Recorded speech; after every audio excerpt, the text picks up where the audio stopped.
La nuit dernière, je n'ai pas beaucoup dormi. J'ai eu, aujourd'hui, 5 examens. Puis je suis sorti faire du sport. Et pourtant, je suis pas fatigué et je suis prêt à vous parler de The Mandalorian saison 3. Donc je suis trop heureux d'être là, en compagnie de Baby Yoda. Évidemment, voilà, s'il y a une vidéo, il doit être là. C'est pour celle-là. Dans une première partie, il n'y aura aucun spoiler sur la saison 3, puis après, on parlera un petit peu de certains moments clés voilà, de la saison 3.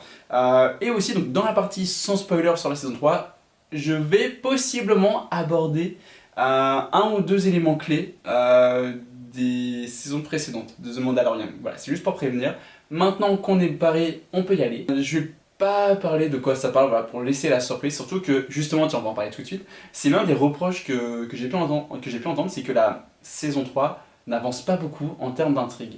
Et je suis à la fois d'accord et pas d'accord, dans le sens où ça avance quand même, surtout quand vous regardez l'entièreté de la saison, il y a quand même pas mal d'épisodes où les choses avancent, mais c'est vrai qu'au milieu de la saison 3, on a 2, 3, 4 épisodes à la suite où ça avance pas tant que ça en termes d'intrigue, il n'y a pas non plus des avancées majeures, voilà. Mais ça n'en reste pas moins super sympa à regarder. On y reviendra en partie spoiler très vite fait, mais il y a des épisodes qui, oui, font pas tellement avancer l'histoire à proprement parler, mais vont quand même permettre on va dire, de faire évoluer quand même certains personnages, ou des relations entre certains personnages, ou voilà, donc non, en vrai je trouve que chaque épisode est quand même très utile. Il y a peut-être que l'épisode 6, et pourtant en fait il est quand même très utile l'épisode 6 parce que le début est génial, la fin est ultra importante, c'est vraiment le creux, mais il y a Jack Black dans l'épisode. Bref, voilà, j'en dis pas plus, mais Pitchounette, voilà, on adore Jack Black par ici. Donc en termes d'histoire, j'ai vraiment aimé, et surtout les 2 derniers épisodes, et là l'épisode d'aujourd'hui, l'épisode 8, mais quelle claque c'était, waouh, mais on y revient en partie spoiler je pense. Visuellement, parce que voilà, ça me tient à cœur vraiment de parler des visuels, c'est sublime. Est-ce que vous avez déjà vu des séries télé de SF avec cette qualité-là? Parce que je trouve que la qualité de The Mandalorian en termes de visuel, de même, je sais pas, on va dire de fond vert, enfin, je sais pas s'ils utilisent encore des fonds verts, mais en tout cas ils utilisent les écrans, là, les fonds écrans, enfin les écrans...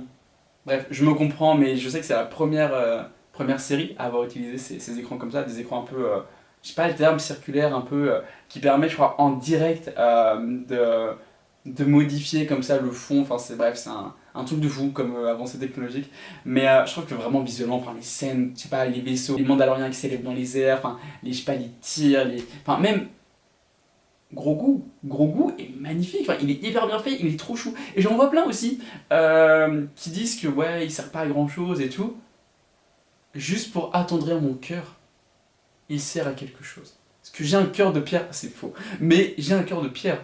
Et grâce à Grogu, bah mon cœur il est un peu plus vert, voilà. J'avais pas d'idée, ok. Après, niveau acting, ça reste très bon. Voilà, je trouve notamment une actrice qui s'en sort hyper bien, je trouve, c'est l'actrice de Bo-Katan. D'ailleurs, j'ai appris hier que l'actrice qui joue Bo-Katan est aussi celle qui double Bo-Katan dans la série The Clone Wars.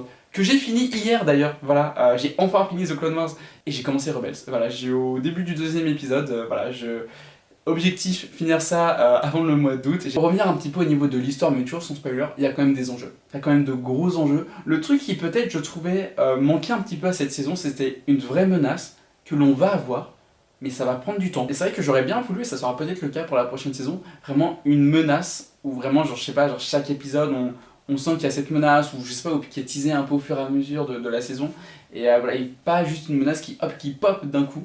Mais en soi, mais après ça restait très bien. Je trouve aussi qu'ils ont quand même pris des risques avec certains épisodes. Bah, je pense en vrai, l'épisode 6, voilà, dont je parle un peu plus tôt, l'épisode 3 aussi, qui se passe sur une planète bien connue des fans.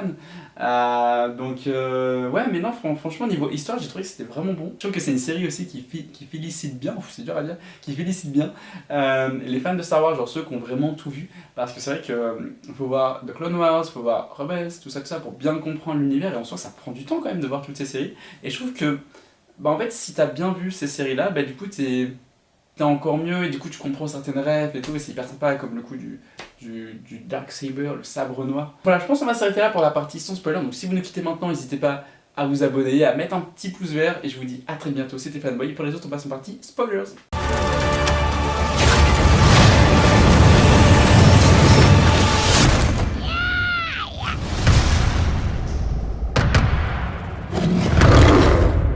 Telle est la voie. J'ai adoré l'épisode dans les mines de Mandalore, c'était génial. Je trouvais qu'il y avait même un côté un peu, peut-être un peu sale, un peu glauque vraiment, genre que c'était, je sais pas, tout était un peu rouillé, c'était sombre et tout. Limite on se serait presque cru dans un film d'horreur. Après, il n'y avait pas une volonté non plus horrifique dans cet épisode-là, mais je sais pas, je trouve qu'il y avait vraiment un petit côté un peu, ouais, un petit peu sale, glauque, pas gore non plus, parce que c'est pas sanglant. Mais non, franchement, c'était très très très sympa. L'épisode 3, du coup, ouais, je l'ai bien aimé, même si peut-être un petit peu long, je trouvais, mais j'ai bien aimé la proposition. J'ai bien aimé ce qu'ils ont osé faire. Comme l'épisode 6, alors j'ai trouvé vraiment que le début est génial. La fin est excellente, vraiment, avec Bo-Katan qui se bat du coup contre, je crois que c'est X-Wolf, je crois qu'il s'appelle, qui du coup elle récupère le sabre noir, enfin elle le gagne plutôt, elle gagne le sabre noir, c'est génial. Mais c'est vrai que le creux à l'intérieur avec un peu l'intrigue, tout ça. Bon, après c'était cool de revoir des anciens droïdes du coup de la prélogie ou de The Clone Wars aussi évidemment. Voir Jack Black aussi évidemment, c'était trop trop cool. Pichou pichounette. Pour ce qui est de l'épisode 4, je pense que c'est un épisode qui a dû pas mal diviser, notamment parce que ça fait pas avancer l'histoire, tout ça, tout ça. Mais justement, moi j'ai bien aimé le fait que déjà niveau action, c'est vachement génial. On voit quand même pas mal de Mandaloriens entrer en action, parce que vous savez, c'est l'épisode où on a le fils d'un des Mandaloriens du coup qui se fait attraper, enfin, qui se fait capturer par une espèce d'oiseau géant. Et justement, ils vont tous à sa poursuite. Et j'ai trouvé ça vachement sympa. Tu les vois vraiment entrer en action ensemble. Et c'est vraiment génial à voir. Puis même, du coup, ouais, non, ça développe vraiment du coup, le père de ce jeune garçon. Et le personnage donc, du Mandalorien, donc de Din Djarin. C'est, je sais pas, genre leur relation, vraiment, le fait que ça y est, maintenant, Din Djarin a gagné la confiance de l'autre. Et donc du coup de pas mal des Mandaloriens. Et non, franchement j'ai trouvé que c'était vachement bien. Puis alors l'épisode 7, excellent, vraiment avec cette fin, avec le retour de Moff Gideon. Enfin, j'adore le personnage, j'adore l'acteur aussi, comme beaucoup je pense. Donc ouais, non, c'était vachement sympa. En plus on a une mention de Swan que je ne connais pas, parce que je n'ai pas vu Rebelle, enfin j'ai vu un épisode.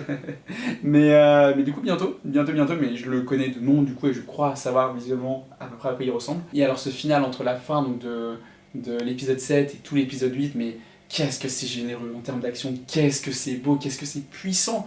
Enfin, je trouve même émouvant. Enfin, d'ailleurs, ce combat final entre donc Moff Gideon qui se bat du coup avec Pedro Pascal, enfin Din Djarin et Bo-Katan, enfin, où tu les vois vraiment ensemble se battre et tout. Puis même Grogu aussi, Grogu qui commence à avoir une importance au combat, qui commence aussi à développer de plus en plus la force. On sent que la force a l'air d'être très puissante en lui. Et j'ai hâte en fait, j'ai très hâte de voir ce que ça peut donner en fait. Qui peut donner vraiment, surtout en grandissant, mais d'un côté j'ai envie qu'il grandisse pour voir vraiment l'étendue de ses pouvoirs, développer aussi un petit peu sa personnalité, sa psychologie, tout ça. Mais d'un autre côté j'ai envie qu'il reste bébé toute sa vie, qu'il grandisse jamais parce qu'il est beaucoup trop chou comme ça. Ce qui est génial avec cette fin, c'est qu'ils ont vraiment assumé le fait que Din Djarin et Grogu sont vraiment comme un père et un fils en fait l'un pour l'autre. C'est pour ça qu'il l'adopte officiellement et que du coup il devient Din Grogu. J'ai trop hâte de voir ce que va donner la saison 4. Surtout que je trouve qu'on n'a pas trop de teasing. Je m'attendais vraiment à un teasing peut-être d'Ahsoka ou une saison 4 ou voilà, ou peut-être de l'Amiral Throne. On n'a rien.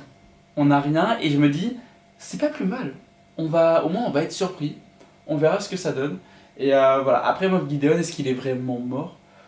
Moi je m'attendais à ce qu'il soit là encore pour la saison 4, mais voilà, après, petite théorie au passage, est-ce que l'un de ces clones n'a pas survécu et que du coup on aura un Moff Gideon, mais avec la force? Et ça ce serait génial. Et je vous laisse méditer là-dessus. Autre chose aussi que j'ai pas dit, c'est que j'adore le look du Mandalorien en fait. Parce que là où tous ses camarades ont une armure, on va dire salie, écorchée par les batailles, lui, elle brille, genre limite tu vois ton reflet dedans. D'ailleurs ça m'étonnerait pas, enfin ce serait vachement drôle que, vous savez, genre si on met pause à des bons moments et qu'on zoome, genre on voit dans le reflet de l'armure, je sais pas, un perchiste qui est comme ça ou un caméraman, ce serait vachement drôle. Sur ce, je vous dis à bientôt, prenez soin de vous, bye.